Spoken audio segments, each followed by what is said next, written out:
전능하사 천지를 만드신 하나님 아버지를 내가 믿사오며 그 외아들 우리 주 예수 그리스도를 믿사오니 이는 성령으로 잉태하사 동정녀 마리아에게 나시고 본디오 빌라도에게 나무를 받으사 십자가에 못 박혀 죽으시고 장사한 지 사흘 만에 죽은 자 가운데서 다시 살아나시며 하늘에 오르사 전능하신 하나님 우편에 앉아 계시다가 저리로서 산자와 죽은 자를 심판하러 오시리라.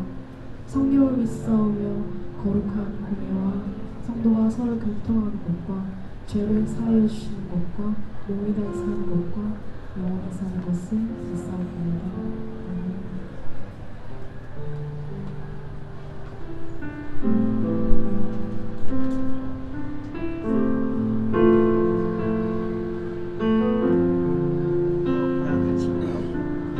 날마다 숨쉬는 순간마다 내 앞에 어려운 일 보내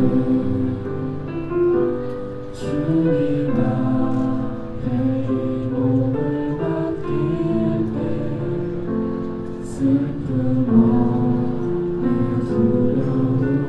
주님의 그 자비로운 손길 주님의 그 자비로운 손길 항상 좋은 것 주시도다 사랑스레 아픔과 기쁨을 수고와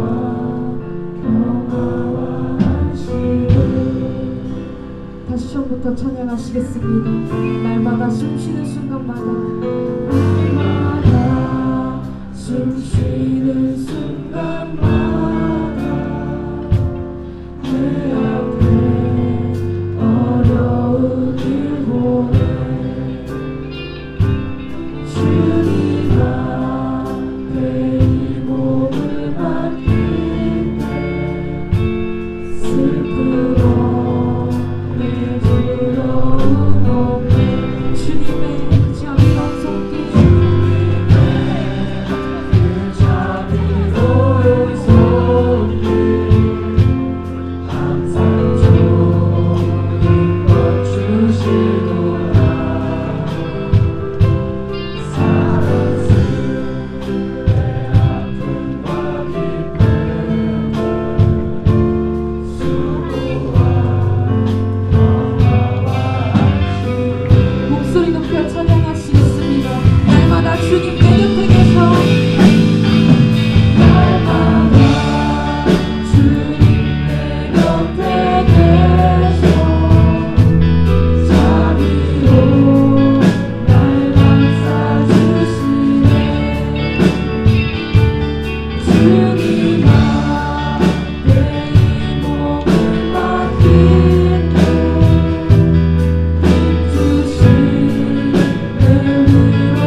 주님 나의 마음은 선한 것 하나 없습니다. 그러나 내 모든 것 주께 드립니다. 사랑으로 안으시고 날 새롭게 하소서. 주님 마음 내게 주소서. 내 아버지 주님 마음 내게 주소서. 나를 향하신 주님의 뜻이 이루어지도록 주님 마음 내게 주소서. 처음부터 찬양하시겠습니다. 보소서 주님. 오소서 주님 나의 마음은 선한 것 하나 없습니다. 그러나 내 모든 것 주께 드립니다. 사랑으로 안으시고 날 새롭게 하소서. 주님 마음 내게 주소서. 주님 마음 내게 주소서. 내 아버지 주님 마음 내게 주소서. 나를 향하신 주님의 뜻이 이루어지도록 주님 마음 내게 주소서. 주님 마음 내게 주소서. 주님 마음 내게 주소서. 내 아버지 주님 마음 내게 주소서. 나를 향하신 주님의 뜻이 이루어지도록 주님 마음 내게 주소서. 내게 사랑을 가르치소서. 내게 사랑을 가르치소서. 당신의 마음으로 용서하게 하소서. 주의 성령 내게 채우사 주의 뜻 하게 하소서. 주님 당신 마음 주소서. 주의 성령 내게 채우사 주의 뜻 하게 하소서. 주님 당신 마음 주소서. 주님 마음 내게 주소서. 주님 마음 내게 주소서. 내 아버지 주님 마음 내게 주소서. 나를 향하신 주님의 뜻이 이루어지도록 주님 마음 내게 주소서. 이 시간 다 같이 기도하실 때 우리가 네, 여러분 안녕하세요. 저희 말씀드린 대로 특성을 이제 할 건데 저희 이제 16명이 제가 몇 달 됐죠? 몽골 얘기 처음 꺼낸지. 그래서 실제로 이제 티켓팅하고 저희가 준비해서 다음 주 주일날 가게 됐어요.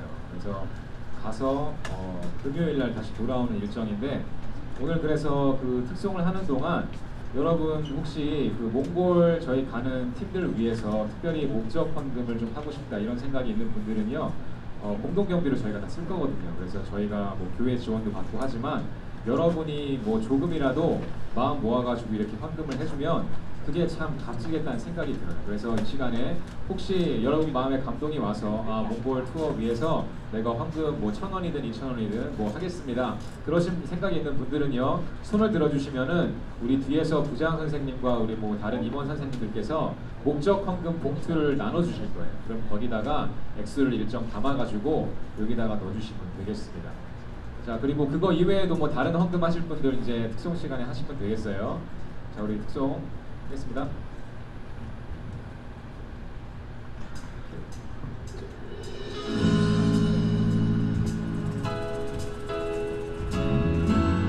우리 같이 박수 치면서 찬양이 좋을 것 같아요.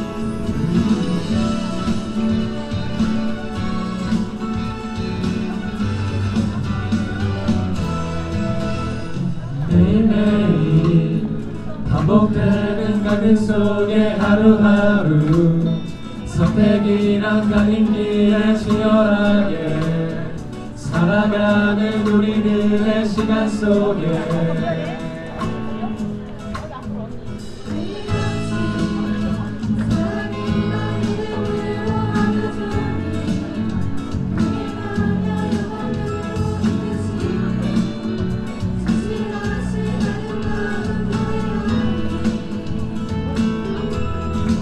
주의 얼굴 구하는 이 자리 반가운 주의 음성으로 아무런 메마른 우리의 목마름을 채우고 주의 나라를 구하는 이곳은 영원한 주의 약속으로 우리의 마음 우리의 몸이 기뻐합니다.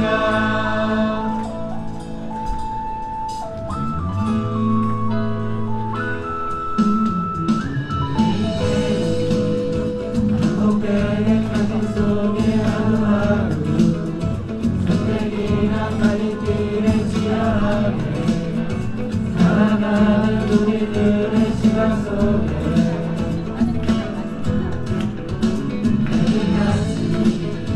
사랑이란 이름으로 하루 종일 인간을 영원히로 이끄시는 진실하신 아름다운 노래가니 주의 얼굴을 구하는 이 자리 가까운 주의 음성으로 아무런 해하는 우리의 목마름을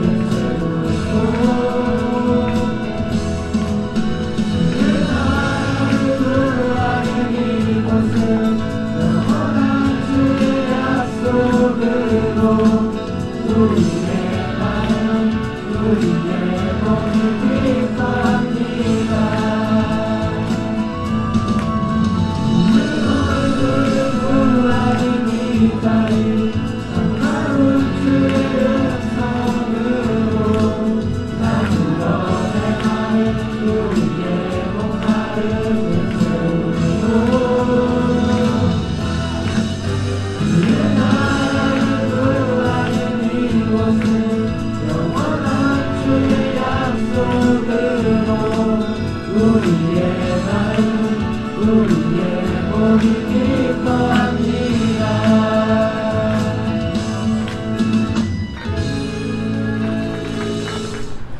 자, 여러분 안녕하세요. 시험 다 끝났죠?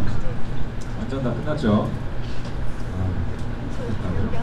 그리고 방학이라 해봐야 뭐 한 달, 그죠? 한 달 동안 여러분들 좋은 시간 보내시고 휴식도 취하고 다음 학기를 또 준비하는 그런 시간 되길 바라요. 자, 우리 그 말씀 보겠습니다. 지난주랑 본문이 똑같아요. 마가복음 12장 29절부터 31절까지예요. 31절까지. 30절에 나왔는데 31절까지 볼게요.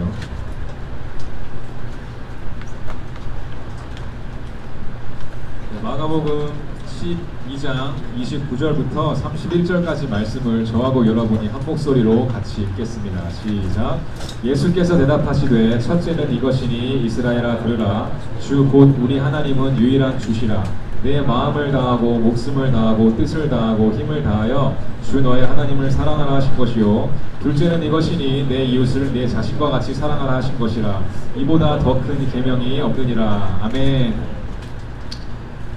네, 여러분 지난주도 그렇고 지지난주도 그렇고 그 하나님의 뭐랄까요, 하나님을 사랑하는 거, 그러니까 우리가 이제 예배를 드리는데 사실 그 중심에 무엇이 있는가가 참 중요하다는 말씀을, 그러니까 이 내용을 가지고 이제 계속해서 몇 주간 제가 지금 그 말씀을 나누고 있어요.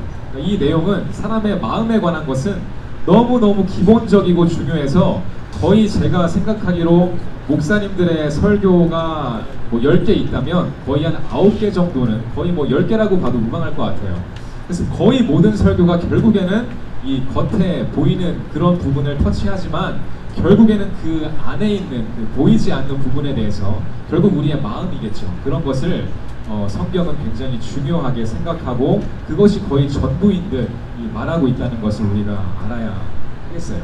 여러분 참 마음이 중요해요. 그래서 우리가 오늘도 보면서 이 예수님께서 말씀하시는 내용 가운데 가장 큰 계명, 참 그 유대인들이 계명이 많았어요. 지킬 게 많았는데 자, 그 많은 계명 중에 우리가 이것도 해야 되고 저것도 해야 되고 뭐 해라 하실 만한 게 너무나 많은데 그러면 예수님 그 중에 가장 중요한 거 하나만 말씀해 주세요.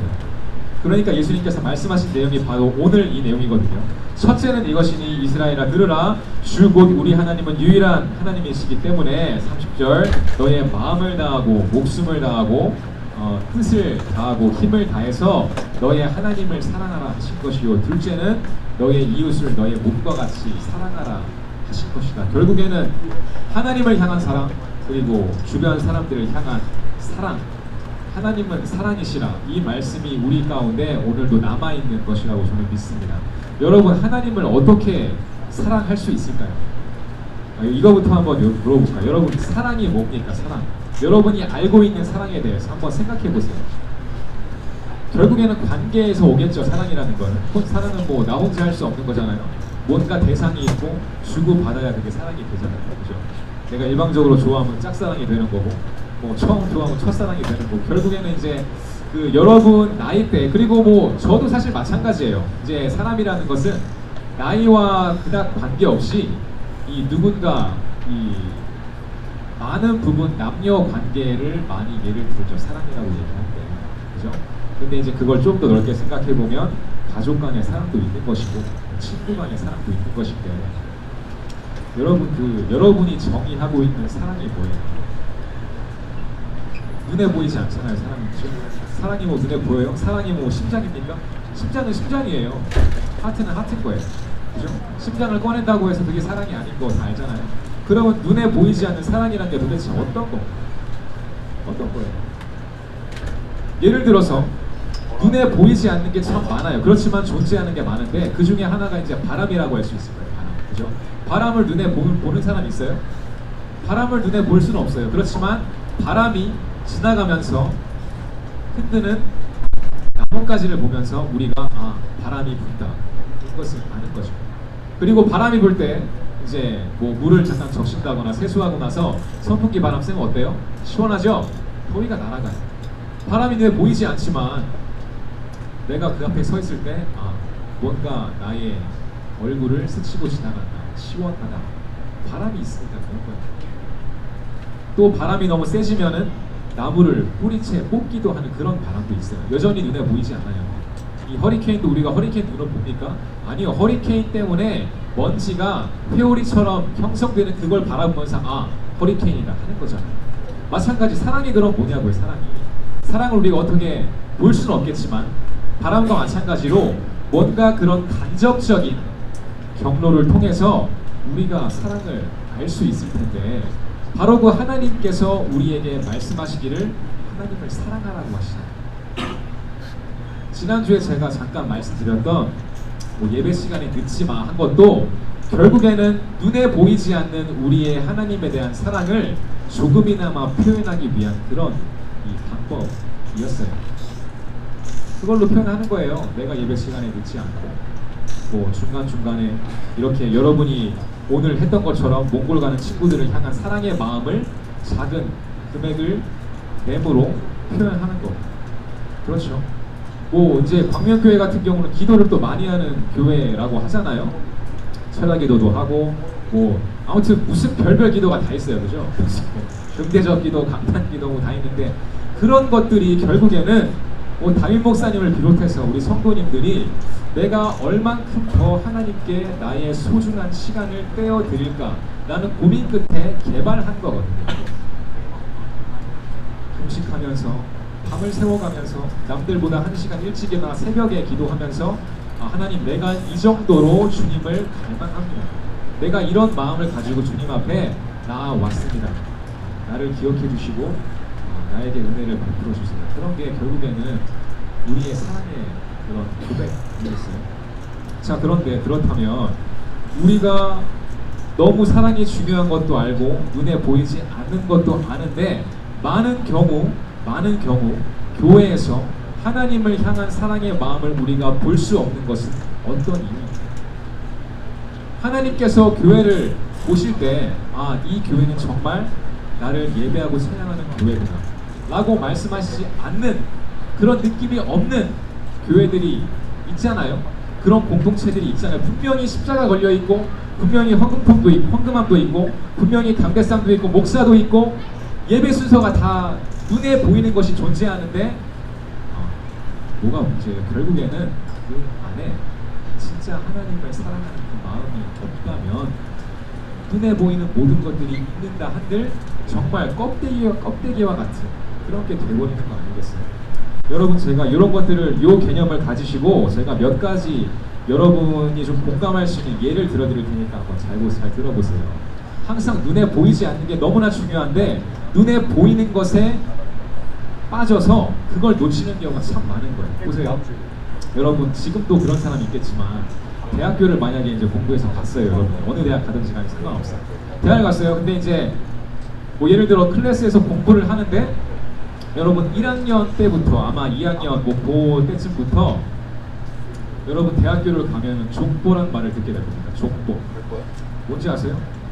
지금 고등학교에도 설마 그런 거 있나? 족보. 그게 뭐냐면은 간단히 말해서 그 교수님별로 과목별로 이 교수님은 지금까지 이런 시험 문제를 냈다. 그거를 자료를 모아두는 거예요. 그래서 그거를 다 기록해서 모아두는 거예요.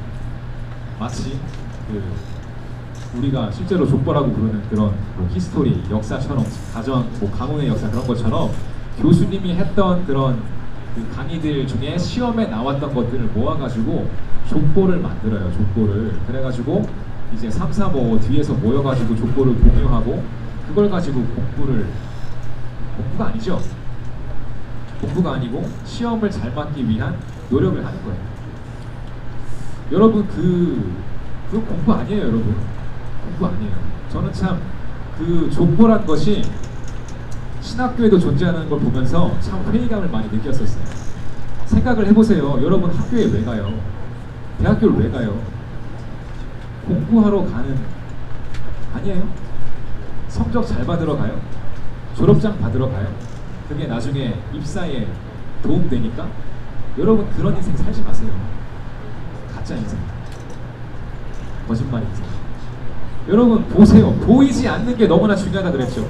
우리가 뭔가를 안다는 지식이 너무나 중요해요. 지식은 삶을 풍요롭게 하고 지식은 일을 쉽게 하고 지식은 우리를 편안하게도 하고 정말 많은 기쁨을 주는 게 지식인데 그 지식을 쌓기 위해 가는 학교에서 뭘 해요? 지식을 쌓는 것이 아니라 고작 성적을 A 맞기 위해서 교수들이 시험 냈던 그런 기출 문제를 모아놓은 족보를 보고 그걸 외우고 있는 거예요. 그럴 거면 뭐하러 대학 가냔 말이에요. 여러분 지금도 고등학교도 설마 그런 거 있어요? 선생님들이 시험 냈다가 이런 거 모아놓고 공부하는 거. 여러분 그럴 바에 공부를 왜 해요 도대체? 왜 합니까? 부끄럽지 않아요? 항상 좋은 걸, 그러니까 이게 보면은 있잖아요. 처음부터 나쁜 건 없어요. 처음에는 학교가 세워진 목적, 뭐 교훈 이런 거 다 보면 좋은 말들이잖아요, 그죠? 그런데 그걸 세울 당시에 만들 당시에는 참 우리가 제대로 한번 가르쳐 보자, 제대로 한번 인재를 양성해 보자 학교를 열었어. 그런데 가니까 그 눈에 보이지 않는 지식이라는 가치를 얻기 위해 왔는데 어느 순간 이 눈에 보이지 않는 것에서 눈에 보이는 성적을 받기 위한 곁길로 빠져버리는 거예요. 그거는 올바른 목적이라고 할 수 없겠죠. 올바른 학교 생활이라고 할 수 없을 거예요. 여러분, 자기가 공부한 만큼 시험 성적을 받는 게 맞아요. 그런데 보세요. 그렇게 가라로 공부해서 족보를 들이파고 A를 맞은 사람들이 와 졸업장 받고 우수 학생 칭찬받고 사회에 나왔어. 그런 사람들이 회사에 가서 뭘 하겠어요? 똑같은 거 하는 거예요. 똑같은 거. 하나 더 읽어줄게. 이거는 기사인데 그 아시아나 있죠, 아시아나. 그 뭐 A항공 이래봐야 아니까 뭐 아시아나 대한항공 말 많잖아요. 근데 제가 기사 하나 뽑아왔어요. 2018년도 7월 10일 날 나온 최근 기사예요. 180도 5분 속 기내식 맨손으로 아시아나 추가 폭로. 내용을 보니까 이런 말이 있어요. 그 이제 결국에는 뭐냐면 여러분 다 뉴스 보니까 알죠. 아시아나에서 그 기내식을 제공해야 되는데 부족한 거예요. 그래가지고 보니까 그게 문제가 아니라 사실 보니까 기내식을 조달 못한 자체가 문제가 아니라 그건 이제 빙산의 일각이고 결국에는 아시아나라는 회사 내부에 정말 뭐 갑질, 뭐 이런 퇴폐스러운 것들, 부패 이런 것들이 너무 고여 있던 거예요. 그것이 기내식을 제공하지 못하는 그런 작은 하나의 사건으로 드러난 것뿐이라는 거예요. 읽어보니까 이런 말이 있어요. 자, 아시아나 항공 승무원들이 비정상적인 회사 문화에 대해 추가 폭로를 이어가고 있다. 자, 말하는데 A씨가 말하는 겁니다. 말도 안 되는 갑질 중에 하나가 감사 편지라며 승무원들이 출산 휴가를 다녀올 경우 이 회장님에게 감사 편지를 쓴다고 주장했다. 감사 편지의 내용은 복직시켜줘서 감사하다는 내용이다. 문제는 중간 관리자들이 편지를 쓰라고 요구할 뿐 아니라 편지 내용을 검토까지 한다는 점이다. 자, 이 사람이 계속 고백하는 거예요. 맨 처음에는 순수한 어느 한 선배님의 감사 편지에서 시작된 것으로 생각한다. 그런데 그렇게 시작된 편지가 회장님이 좋아하신다라는 말을 들은 중간 관리자들의 충성 의욕으로 관행으로 굳어졌을 것으로 분석됩니다. 제가 이 연장선이에요, 연장선. 눈에 보이지 않는 진짜 가치를 추구했으나 눈에 보이는 것에 사로잡혀서 곁길로 산 사람들의 종착점. 대학에서 족보 파가지고 공부하고 조별과제, 여러분 뭐 수행평가 그런 거 이제 대학교 비슷하게 한다고 들었어요. 조별과제 하면서도 내가 거기에 대해서 진짜 뭐 이렇게 기여를 하는 것이 아니라 남이 만들어 놓은 프레젠테이션 숟가락 얹어가지고 그냥 우두커니 서 있고. 자, 그런 사람들이 이렇게 중간 관리자가 되는 거예요. 중간 관리자. 여러분, 제가 이건 제가 뭐 100% 맞다고는 할 수는 없는데 제가 이제 큰 기관들 몇 군데를 이제 경험을 해볼 기회가 있었는데 이 제가 드리고 싶은 말씀은요, 제가 경험한 바에 의한 걸 말씀드릴게요. 틀릴 수도 있어요. 항상 어느 공동체, 어느 단체든지 거기에 탑에 있는 사람은 진짜 순수해요. 제가 뭐 예를 들어 뭐 큰 교회에 있다. 그러니까 우리 교회 예를 드는 게 아니니까 그냥 들으세요. 예를 들어 교회가 있어요. 담임 목사님은 정말 순수한 분인 경우가 많아요. 어느 기업의 회장님 진짜 열정 있고 순수한 분일 확률이 많아요. 그런데 누가 그것을 망쳐요? 중간 관리자들이, 중간에 있는 사람들이 이 처음에는 그 사람들도 좋은 의도에서 시작했던 거예요. 그냥 감사에 대한 거 너무나 좋잖아요. 그런데 이게 눈에 보이는 회장님의 환심을 사기 위한 이걸로 또 바뀌어버리니까 감사한 거 보고 없는 거예요. 그냥 강요하는 거예요. 야, 너 감사 편지 써. 그냥 내가 회장님한테 잘 보이지. 그래야 회장님이 나를 기억하고 다음 간부 뽑을 때 내가 전부되지. 내가 이사되지. 가짜 인생. 다 가짜야. 그죠? 여러분 안에 아직까지 순수함이 많이 남아있다고 제가 믿고 이런 말씀 드리는 겁니다. 그게 제 눈에 보이지 않았으면 이런 말씀 드리지도 않아요. 저도 어른이지만 이 순수한 마음을 간직하고자 하는 사람 중에 하나, 진짜 발버둥 치는 사람 중에 하나. 예수님께서 말씀하시기를 천국이 누구의 것이냐, 어린아이같이 순수한 사람들의 것이라고 말씀하신 거예요. 여러분 머릿속에 기억하시고, 계산 돌리고 이 눈에 보이지 않는 정말 소중한 가치, 좋게 시작했으나 결국에는 눈에 보이는 거에 사로잡혀서 그 진짜 의미를 잃어버린 사람들. 성경에도 있어요. 그 마태복음 나중에 가고 마태복음 가긴 가는데 우리 15장 한번 가볼게요. 15장 무슨 말이 나오냐면요, 이걸 제가 알려드린 거 아니니까 그냥 제가 읽을게요. 15장 1절부터 쭉 읽어보면은 이런 내용이에요. 그때 바리새인과 서기관들이 예루살렘으로부터 예수께 나와 말하되 당신의 제자들이 왜 장로들의 전통을 범합니까? 왜 지키지 않습니까? 왜 떡 먹을 때 손을 안 씻어요? 따지는 거예요. 그러니까 예수님께서 말씀하시기를 너희는 그럼 왜 너희의 전통으로 하나님의 계명을 깨냐? 하나님이 말씀하시되 너희의 부모를 공경하라 말씀하셨는데, 여기서 예수님이 가지고 오는 사건이 이거예요. 보르반이라는 건데, 마가복음이라는 사건이니까 보세요. 보르반이 뭐냐? 그냥 말하면 쉽게 말하면 헌금이에요. 주님께 드리는 헌금. 자, 그런데 왜 예수님이 그걸 가지고 태클을 거냐? 보세요. 바리새인들이 아무튼 이 외식하는 사람들이 부모님께 용돈도 드리고 부모님을 효도해야 되잖아요. 부모님을 공경하라는 게 하나님 말씀이셨어요. 자, 그런데 부모님을 공경해서 부모님께도 이것저것 드려야 되는데 그것을 헌금으로 내고, 나는 하나님께 드렸으니까 부모님께 드릴 것이 없습니다 라고 했단 말이에요.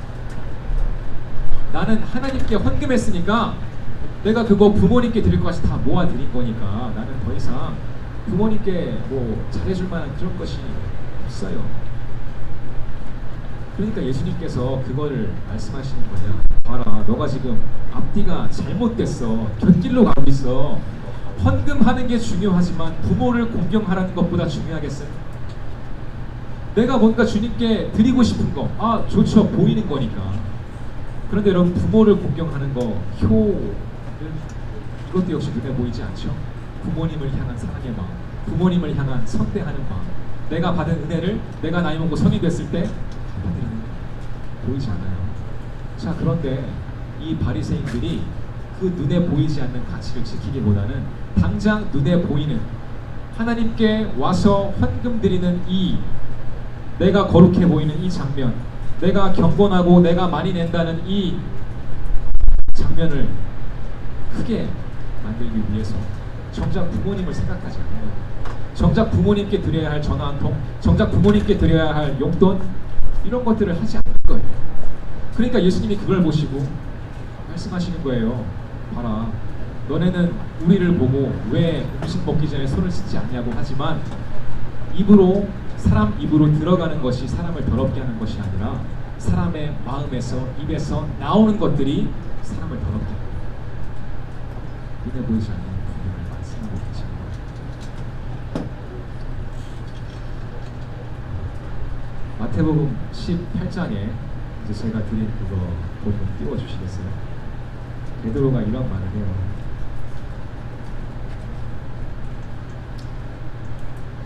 21절이에요. 예수님께 물어봐요, 베드로가. 그때 베드로가 나와 이르되 주님, 형제가 나에게 죄를 범하면 몇 번까지 용서하여 줘야겠어요? 7번까지 하면 됩니까? 자, 그 다음에 예수님 뭐라고 말씀하시나 보세요. 22절에 예수께서 이르시되 내가 너에게 이르노니 7번뿐 아니라 7번을 70번까지라도 참는다. 여러분, 이것이 무엇입니까? 바로 베드로와 여기 제가 말씀드린 아시아나 중간 관리자들과 제가 언급했던 족보를 보고 공부하는 대학생들과 그리고 마태복음 15장에 나왔던 이 바리새인들은 다 공통점이 있는 거예요. 뭐예요? 눈에 보이는 것, 그걸로 사랑의 가치를 판단하는 거예요. 눈에 보이는 것으로 눈에 보이지 않는 것을 덮어버린다는 거예요. 그러니까 이런 거예요. 예수님, 베드로가 물어보는 거야. 내가 얼만큼 용서하면 용서한 겁니까? 내가 얼만큼 사람을 용서하면 그래 용서가 좋다는 거 알았어. 하나님이 용서하는 걸 기뻐하신다는 거 알았어요. 그러면 주님, 내가 몇 번을 용서하면 주님께서 나를 인정해 주겠습니까? 내가 의인이야. 7번 하면 될까요? 여러분, 베드로 입장에서는요 7번 진짜 크게 말한 거예요. 그게 우리의 모습이에요. 하나님, 내가 어떻게 하면 하나님께 인정받겠습니까? 내가 어떻게 하면 천국 갈 수 있습니까? 말해주세요. 그러나 하나님께서는 진짜 지혜로운 분이세요. 눈에 보이는 것의 가치가 절대로 눈에 보이지 않는 것의 가치를 넘어가지 못하게 해주셨어요. 쉽게 얘기해줘요. 7번 용서해도 부족하다는 거예요. 너가 진짜 그 사람을 향한 사랑의 마음이 있고 용서하고 싶은 마음이 있다면 70번씩 7번이라고 너의 마음이 그 사람을 봤을 때 정말 요만큼의 이 억하심정이 올라오지 않을 때까지 너의 자존심을 깔아뭉개고 그 사람을 받아들이는 거예요. 그게 진짜 용서라는 말이겠죠. 하지만 우리는 보이는 거에 너무 약한 거예요. 사람을 용서하는 게 목적이 아니라 내가 이 사람을 이만큼 용서했으니까 주님 나 인정해 주세요. 그게 사로잡힌 거예요. 그러니까 그런 것들이 여러분, 그런 부분들이 교회에서 어떻게 나타나냐? 저 헌금 많이 해요. 저 11조 꼬박꼬박 해요. 저 새벽기도 안 빠지고 나와요.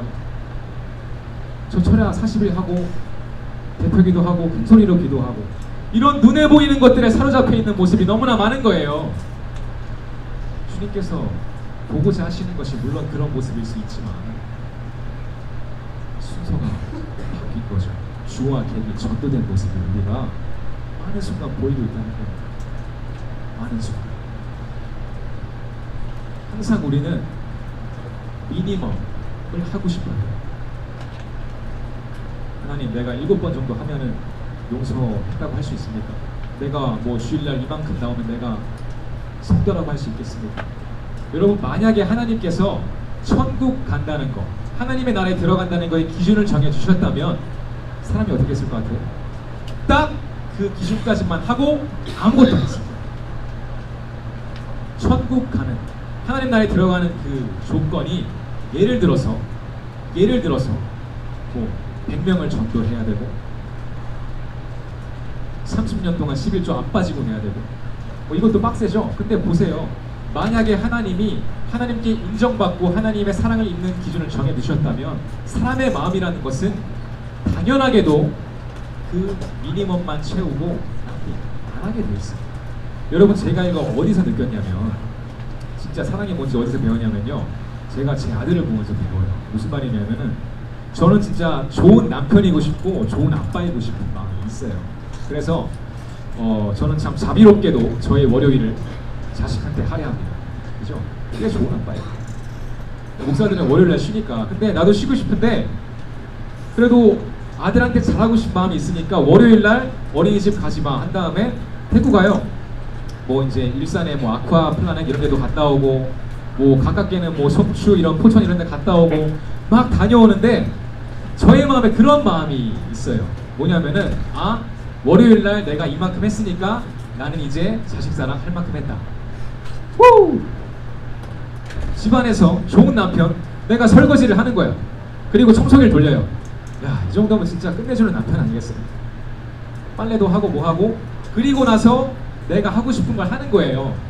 내가 진짜 하고 싶은 거 뭐예요? 낮잠 자는 거, 소파에 앉아서 TV 보는 거, 과자 까먹는 거. 자, 그런데 제 아들이 내가 월요일 하루 종일 놀아줬다고 해서 저한테 아버지 감사합니다. 저하고 놀아주셔가지고 열심히 할게요. 화이팅! 이게 아니라 계속 찾아오는 거예요. 계속 이거 해달라 저거 해달라. 화가 나요. 정말 화가 나더라고요. 왜? 나는 너한테 해줄 만큼 해줬다고 생각했는데 어떻게 감히 나한테 더 해달라고 할 수가 있지? 내가 하루 종일 놀아줬잖아. 목마 태워주고 사탕 사주고 엄마가 안 주는 주스 주고 몰래 다 줬잖아. 심지어 내가 마시는 탄산음료까지 줬는데 또 나한테 와서 아빠 책 읽어주세요. 양심이 있어 없어? 여러분 근데 제가 그것을 보면서 처음에는 화도 내고 야 나 귀찮게 하지 마 내가 해줬으니까 나도 내 시간을 줘 라고 했는데 그 모습이 나와 하나님하고의 모습하고 너무나 겹쳐 보입니다. 주님께서도 내가 시도 때도 없이 다가가서 괴롭히고 귀찮게 할 때 나를 한 번이라도 거절한 적이 있으셨나요?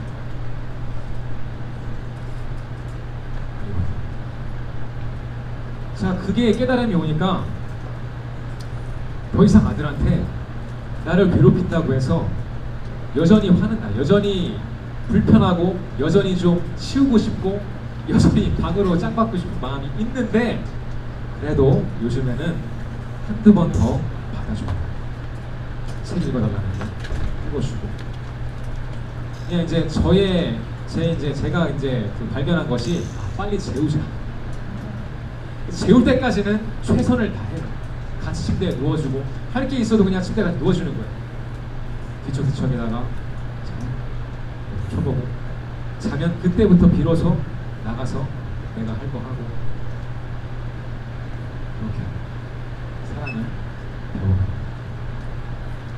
여러분 사랑이 뭐예요?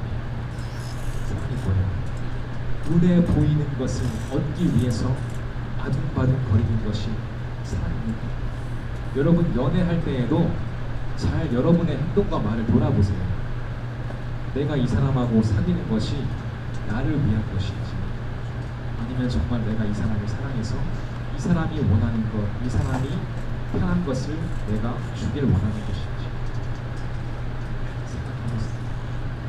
여러분 하나님께서는 눈에 보이지 않는 하나님을 우리가 만나기까지 그것을 인도하시기 위해서 우리에게 눈에 보이는 인간 관계를 허락하셨다고 저는 믿습니다. 그래서 부모를 공경하는 사람이 하나님을 공경할 수 있고 선생님에게 잘하는 사람이 하나님께 충성할 수 있고 왕이나 여러분 주변 사람들에게 선대하고 잘하는 사람이 결국에 하나님의 마음을 얻게 될 거라고 저는 믿습니다. 눈에 보이는 것, 눈에 보이지 않는 것. 눈에 보이는 것에 여전히 집착하고 여전히 그것이 여러분의 삶을 조종하고 컨트롤하고 있다면 제가 감히 말씀드리건데 여러분은 아직 사랑을 모르고 있습니다. 여러분 사랑 이것을 정말 아시기를 주님의 이름으로 축원합니다. 눈에 보이는 것에서 눈에 보이지 않는 영역으로 여러분 계속해서 발버둥치고 여러분 기도하시고 그렇게 마음가짐 가지면서 여러분의 10대와 20대를 보내기를 주님의 이름으로 축원합니다. 그래서 이런 말씀이 있는 거예요. 요한복음 4장 24절에 하나님은 영이시니 예배하는 자가 신령과 진정으로 예배하죠. 눈에 보이는 그런 곁다리로 빠지는 것이 여러분 사실 그게 이단 아니겠어요? 우리가 여호와의 증인 뭐 신천지 몰몬 이런 사람들은 이단이라고 하는데 아니에요. 뭐 그 사람들도 교리적 이단이긴 하지만 진짜 마음의 이단은 저와 여러분 안에 있습니다. 눈에 보이지 않는 하나님을 사랑해야 함에도 불구하고 결국에는 하나님이 아닌 내 눈에 보기 좋은 것을 잡으려고 하는 우리의 모습이 진짜 마음의 이단은 아닌가 그런 생각이 듭니다. 사랑하는 여러분, 저와 여러분 킹스아미 고등부는 그런 마음의 이단 되지 맙시다. 하나님을 신령과 진정으로 예배하고 그 하나님을 향한 마음이 우리의 눈에 보이는 삶의 영역까지도 지배할 수 있게 되기를 주님의 이름으로 축원합니다. 할렐루야. 우리 시간 찬양 드리고 기도하겠습니다.